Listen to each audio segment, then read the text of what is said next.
Welcome to our podcast series, Getting to the Core Issues. Hello, I'm Joanne. And I'm Maryanne Harmson. Each segment, we will interview healthcare innovators whose models will help transform the healthcare delivery system and provide solutions to the healthcare puzzle. This segment is focused on the impact and cost of social and intimate relationship violence, and will introduce you to an innovative project designed to improve health system response to violence. Mary and I am pleased to welcome JAC Patrissi, founder of Growing a New Heart, who is one of the leading experts in the field. JAC, you have a very impressive resume. Can you please share your background and experience with our listeners and tell us why you're so passionate about your work? I started in the field 30 years ago this year, 2019. So I've been reflecting a lot about my work. I had started working with women and children who were trafficked in over 40 different countries. Then I came back to the U.S. and focused particularly on domestic and sexual violence, working at the community level, the state level, working for a demonstration project for the Office for Victims of Crime, and then consulting with different states' approaches to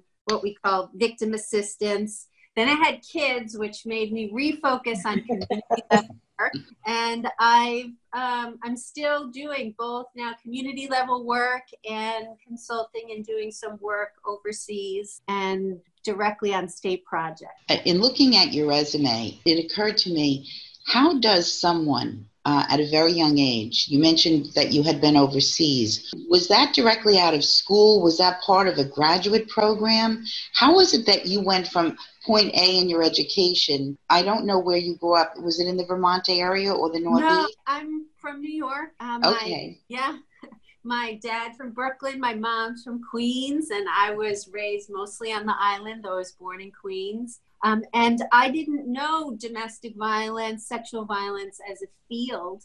It was what was happening in my family and my extended family. And I went to college at a women's college, feminist women's college, and I studied feminism, and I had all these ideas, and I got a fellowship following college, right out of college. And it was a little heady of an idea. It was to write stories based on how women and children told stories about themselves and how they were influenced by misogyny, white supremacy, colonialism, really big ideas. And when I landed in New Zealand, I got a taste of reality where I was working. I got invited to be with the Maori and then eventually in Australia with some Aboriginal folks. And they said, this is great, this writing story stuff, but can you help us? Can you actually do anything to help? Their whole history is based on oral history, isn't it? The Maori and the Aborigine. Did you go to Rotorua in New Zealand? Is that where you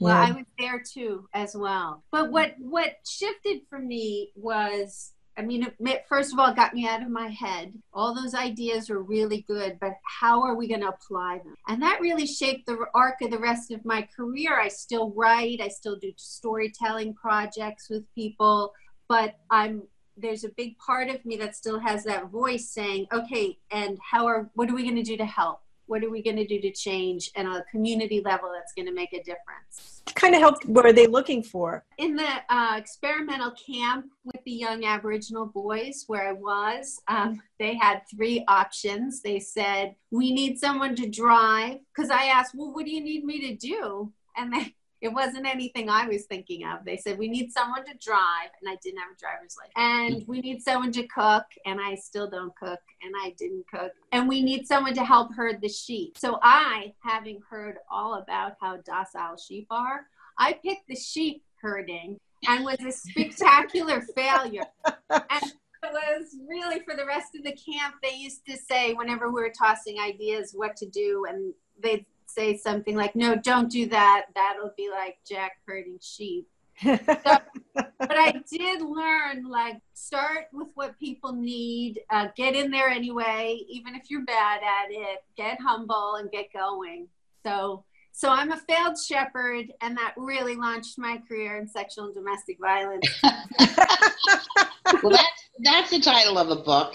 Absolutely. For our listeners, can you explain what social and intimate relationship violence means? What does that include in your definition? People in public health will use the phrase intimate partner violence. And regular people will say domestic violence, and people in the field will say domestic and sexual violence. And here's what we mean, and here's why they use those different phrases. So the intimate partner violence is used to distinguish it from general family violence, because family violence could include sibling violence, violence between parents and children, and those are very specific dynamics. They have their own set of data, their own causes. But when you're talking about intimate partner violence, you're talking about violence between current, former dating partners or spouses, household members. Most states include household members as well. So in the data that's collected around these incidents. When we say domestic and sexual violence, the reason why those are put together is because there's an enormous overlap. If you look at sexual violence impact on women or the data related to it, more than half, just over more than half, 51% of sexual violence that women experience, they experience at the hands of a former or current intimate partner. So if you're just thinking, I'm going to focus on domestic violence or dating violence, intimate partner violence includes all of that, you're going to be looking at sexual violence as well. In the field, we mean, if we're talking about intimate partner violence, we mean a pattern of behavior that is controlling and uses a set of tools where one partner is getting their way over another partner.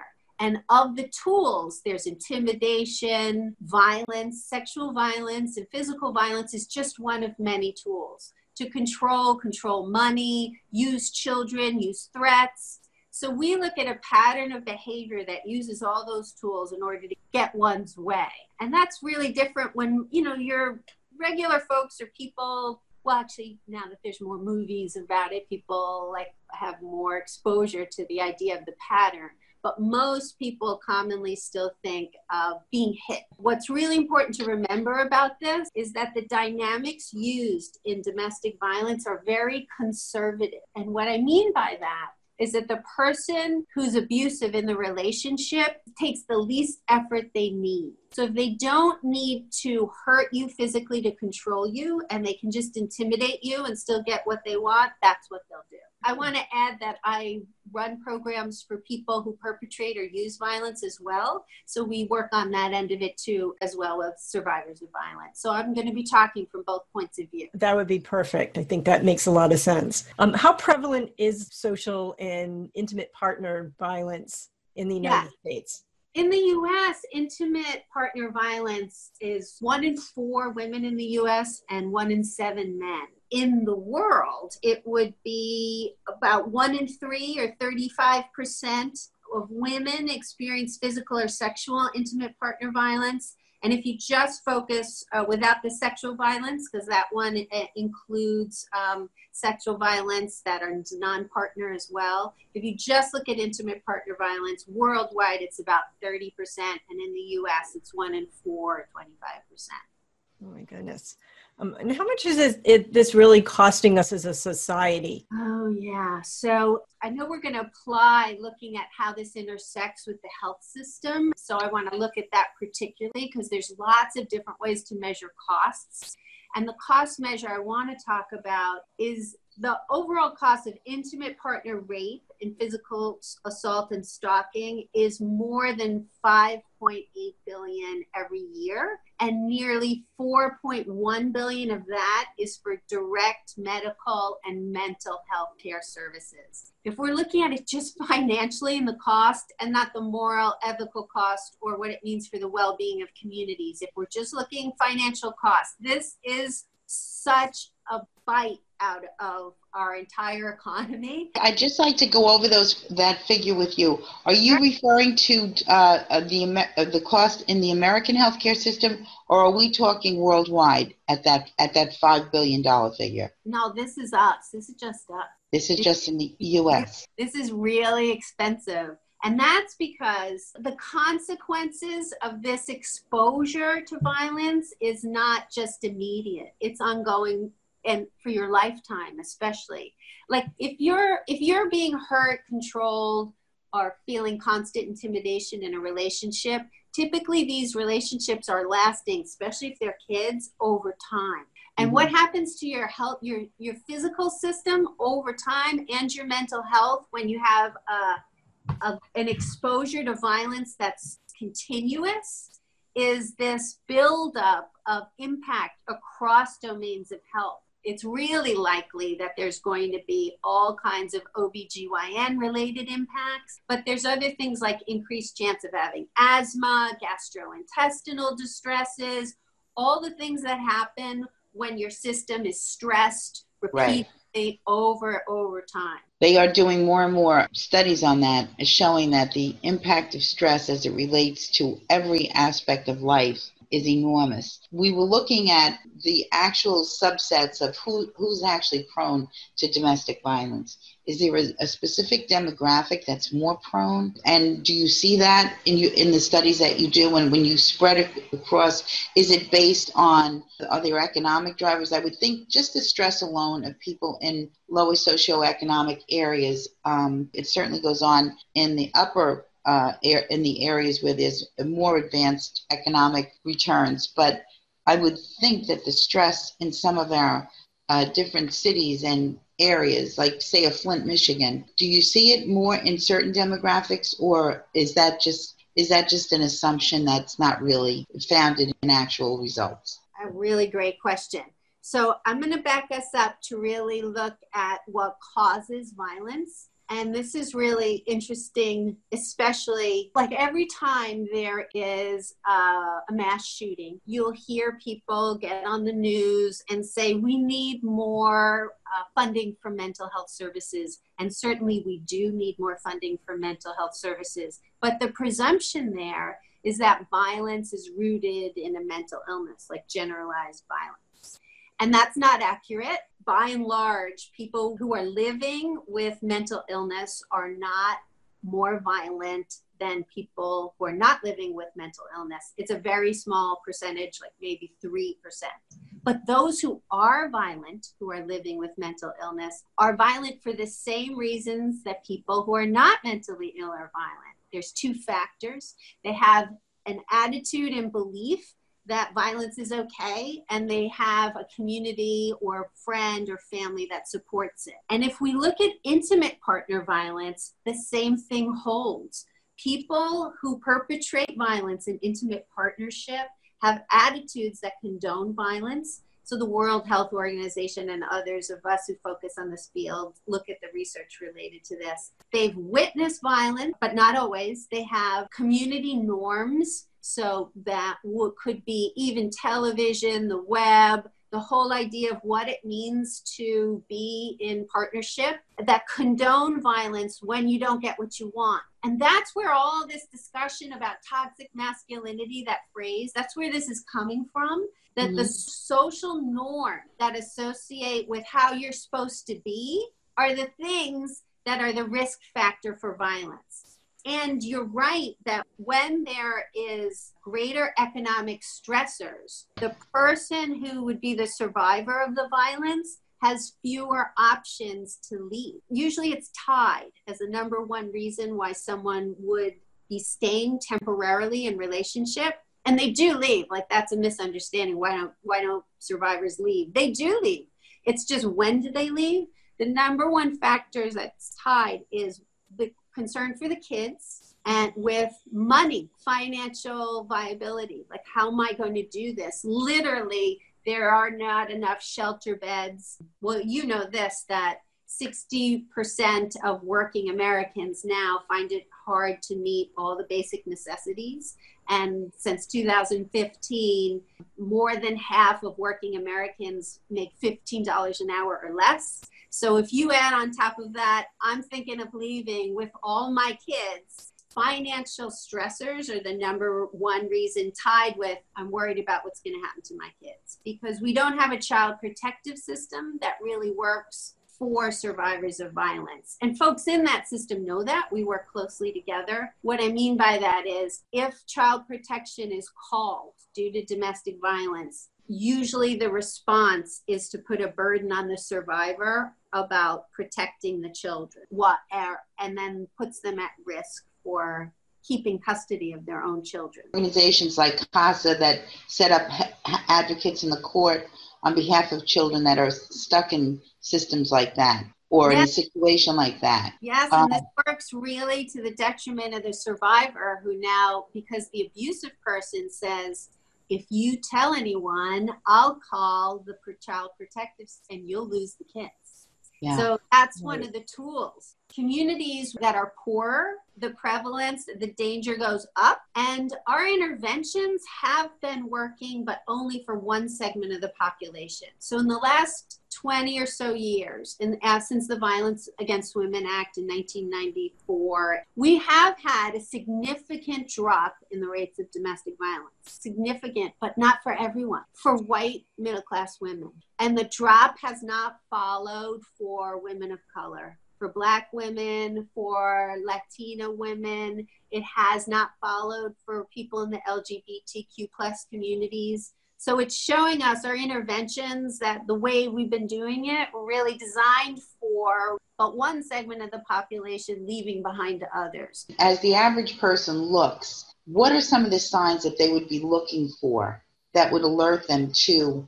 And then what direction would they take? I love this question. So I do these retreats with women called Happy and Hard to Fool. And it's both preventative, and you can also go if you've had a relationship that you think you're suspecting, I don't think that was really safe or healthy. Either you know because you were hurt or you feel emotionally hurt. And here are some of the things the basic thing that I ask everyone to look for is when you're getting into an intimate partnership, you can expect that in the beginning, there'll be a romantic phase and you'll feel expansive, and so will they.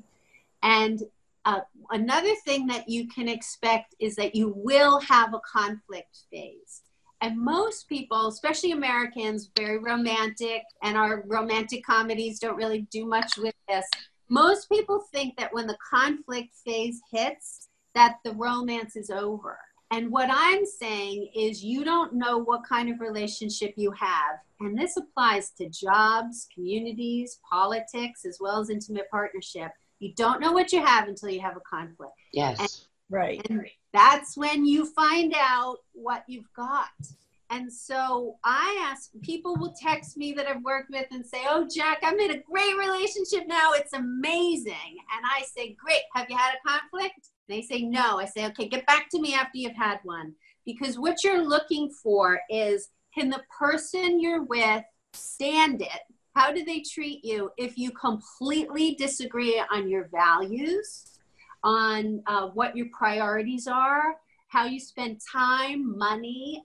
And I say this for work places as well, like which are the priorities, where's the money spent?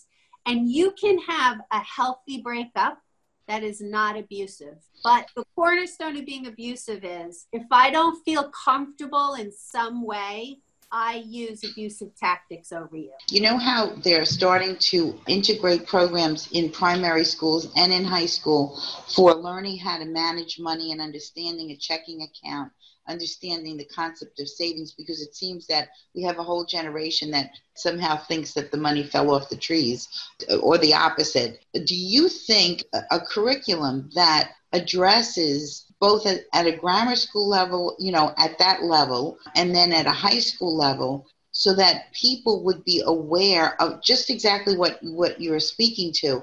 It's when the rubber hits the road, as they say. It isn't until you're faced with an adversarial issue, or perhaps where you have two different perspectives, and then how the person reacts to that. I have a friend had a first marriage at 62 years of age, a professional woman, and met a surgeon who was divorced. She was struck by his kindness, and it manifested itself in this particular incident. She has a sister who's a hoarder, now is in a supervised living arrangement. But prior to that, she would get calls and she would go up, and he went with her. And she said you could barely enter into the living quarters. And as she was trying to deal with sister's emotional stability at the time and get past just even that, she looked over and she saw this world-famous surgeon at the sink starting to do the dishes. That's the moment she fell in love with him, because she didn't know how he would possibly react to this type of a situation, which was part of her world for so many years. And here he was just starting to clean up the dishes. That told her more about his character than so many of his surgical awards could have. That's his passion. That's his marvelous accomplishments. But the act of coming from the heart that she saw bonded them in a way that it goes to the heart of, I mean, certainly his reaction when he entered that apartment that day probably set the tone one way or the other, the direction of where that relationship would go. That's an unusual circumstance, but every one of us in a relationship hits them over and over and over again. If you don't have a partner that you can work things through, that there's a semblance of a continuity that results in a positive outcome at some point, that relationship is usually doomed. I'm so glad you said that it happens repeatedly, because one of the surprises that folks don't really know is that if you're in a healthy relationship, you will go through a romantic phase, a conflict phase, and then reevaluating your relationship for the rest of your lives. So that you could be 25 years in and you're reevaluating, I think I need to go back to school, or I think I actually raised the grandchildren and I raised our children and my job is done, and that's what the partnership was about for me, so I'm done. And people are always shocked, like, wait a minute, what happened to Grandma? Right. In Florida doing podcasts. Yeah, that's right. Grandma reevaluated the relationship. And the thing is, if you reevaluate and you stay together, you can have another romantic phase. Over time, your conflict phases become very symbolic and short and effective. You could be like the shoes, and that's representative of 2,000 arguments you've had and worked out about the shoes. And they're not destructive. What most people don't know is the kind of conflict that someone who is abusive has is completely different than a healthy relationship conflict. It's not a lack of skill, and all the skills and couples counseling won't help you. There's a set of things that they do and believe that you cannot work with. You can't be a better communicator and hope it works out. You can't try harder. You can't be clearer, a better listener. And so I teach people to recognize what those set of behaviors and values are, and then understand you can't fix that. They have to do that. Talk a little bit more about how this impacts a community. Family well-being. Okay, so there's a survivor, which would typically, most often, be female mom. Let's say it's in a heterosexual relationship, though that's not always the case. The impact on her ability to function as a mom, even though moms who are survivors do a great job, they put their kids before themselves, but there's an impact on her health and the quality of connection that she can have. There's an impact on the children. It's mitigated by lots of protective factors, like what's the income in the family? Do they have sports? Are there significant family members? What's their gender? What's their birth order? All kinds of things. But there's an impact on the kids, an impact on how they learn in school, impact how they do in testing. Then there's things she's not contributing to her community. It impacts the faith community, where people become more isolated because they're afraid their pastor or leader won't respond in a way that's helpful if they tell. It just has these reverberations for all the things that the survivor's not able to give, and all the things that the kids can't be that they could be, that are not just about economics, but about the well-being of the community, because all the energy is being used in managing this abusive behavior. All the creative energy, all of the time that survivors and young and kids put into managing what's going on when an abusive person is abusive is not being put into community. And can you talk about the social determinants of health? And how do these impact the way maybe we need to think about population health in order to combat social and intimate partner violence? The Robert Wood Johnson Foundation and the University of Wisconsin Population Health Institute really help folks rethink how we look at what determines health, what factors are there, and to help us strategize what we should be doing to help the overall health of a population. Social determinants of health, those are modifiable or changeable factors contributing to our health and well-being. 20% of that is the quality of the clinical care and access. Prior to this thinking coming out of the Robert Wood Johnson Foundation, folks would, in the healthcare industry, look at how the access to and the quality of the care that they're given. But if you look, that's only 20% of the factors contributing to health. So that's not actually the most effective place to look. The other 80% are a combination of social and economic factors, community safety being one of them, support. 10% is the physical environment, housing and transit. And 30% are what we think of as behaviors, exercise or sexual activity or alcohol and drug use. But if you think about that, alcohol, drug use, eating, overeating is often used to cope with the other factors. So if we think more upstream instead of just on the impact, we're going to have to look at those modifiable factors that have the biggest impact, like the environment. Are people safe? Are they safe enough so that they're not actually coping with other, sexual activity or alcohol or drug or tobacco use in order to deal with the stresses in the other areas? So this has suddenly made health systems get connected to folks in the social services who have been dealing with social, economic factors and quote unquote behaviors that they know are coping with the social and economic factors. It's a bridge to bring us together, which is really exciting to me.